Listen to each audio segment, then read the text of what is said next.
జ్యోతిష్య శాస్త్రం ప్రకారం ఈసారి దీపావళి ఇప్పుడు నేను చెప్పబోయే రాసుల వాళ్ళకి చాలా ప్రత్యేకమనే చెప్పాలి.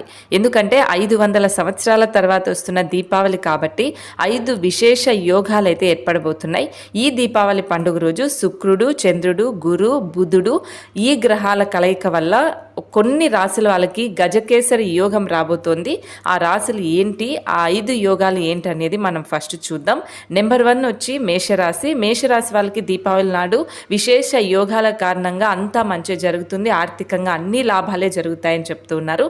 అలాగే కన్యా రాశి వాళ్ళకు కూడా ఈ 5 యోగాల కారణంగా మంచి జరగబోతోంది. జాతకాలకైతే అన్నీ అనుకూలంగా రాబోతున్నాయి. కొత్త కొత్త పనులు చేస్తారు, ఆర్థికంగా కూడా స్థిరపడతారు అని పండితులు చెప్తూ ఉన్నారు.